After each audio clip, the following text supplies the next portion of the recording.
Welcome to Savita Dental College Lecture series in General Pathology. The topic of discussion is edema. The normal fluid homeostasis is maintained by three factors that are maintenance of vessel wall integrity, intravascular pressures, osmolarity of the plasma and interstitium. Edema means increased fluid in the interstitial tissue spaces. For example, hydrothorax, hydropericardium, hydroperitoneum and anasarca. We can see the hydrothorax in the left side, the fluid level in the right lung, and hydropericardium, which is in the pericardial cavity around the heart. Coming to the Starling's law, Starling described the factors affecting the fluid balance across the capillary wall. Four pressures are involved in this fluid balance, that are capillary hydrostatic pressure, plasma osmotic or oncotic pressure of the interstitium, and interstitial fluid pressure. The capillary hydrostatic and plasma oncotic pressure are the most common pressures which is involved in the pathogenesis of the edema. The capillary hydrostatic pressure which act in the arterial end, and the plasma oncotic or plasma colloid osmotic pressure which act on the venous end. The pathophysiology of the edema includes increased hydrostatic pressure, reduced plasma oncotic pressure, lymphatic obstruction, sodium and water retention. We can see how lymphatics are related to the capillary bed and the pressures. Coming to increased hydrostatic pressure, which is caused by impaired venous rhythm, heart failure, liver failure and venous obstruction.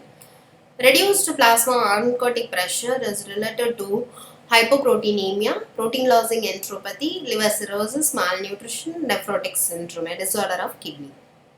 And lymphatic obstruction may be due to inflammatory causes, neoplasms, post-surgical lymphatic obstruction and post-radiation lymphatic obstruction. Sodium and water retention is mainly due to renal disorders, excessive salt intake and increased renin angiotensin secretion. Coming to the pathogenesis of the edema, whenever there is a heart failure, we can see the increased capillary hydrostatic pressure in the arterial end, which is in turn results in edema. The heart failure also reduce the renal blood flow and activation of the renin angiotensin system. Retention of the sodium and water takes place because of this, and increased blood volume and results in edema. The renal failure also causes retention in the sodium and water in the body and increased blood volume and edema. Coming to malnutrition and reduced hepatic synthesis, nephrotic syndrome, which can in turn result in reduced plasma albumin and reduced plasma osmotic pressure results in edema. We can see in all pathogenesis, the capillary hydrostatic pressure and the plasma osmotic pressure are the two main factors which is involving the edema. Coming to the types of edema, first one is subcutaneous edema, which is in the under the skin. We can see the edematous fluid. It is subdivided into pitting edema, independent edema and periorbital edema. Pitting edema is nothing but if you press over the edematous portion, it will cause a pit or depression. Dependent edema, the edematous fluid moves towards the dependent portion.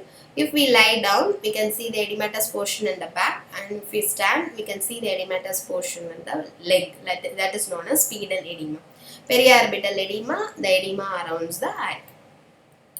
And pitting edema, we can see the pit on the pressure points. Coming to pulmonary edema, it's mostly due to hemodynamic insult or due to alveolar injury or due to high altitude. We can compare the edematous lung with the normal lung. The edematous lung will be boggy, enlarged and it is in red color. And we can see the microscopy of the pulmonary edema, the edematous fluid which is filling the alveolar spaces. The edema can be divided into according to the pathophysiology of the edema. Whenever there is a heart failure, it is known as cardiac edema, and in renal failure or nephrotic syndrome, it is known as renal edema. Coming to cerebral edema or edema of the brain, it can be localized or generalized. Localized due to abscess or neoplasms, and generalized due to inflammation or infection, trauma and hypertension. We can see the CT brain which is showing the edema in dark color.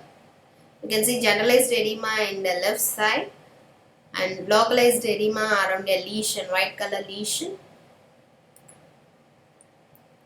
And grossly, the generalized cerebral edema leads to ironed out appearance of the cerebral cortex. Coming to anasarca, anasarca is generalized systemic subcutaneous edema. We can see the edema all over the body.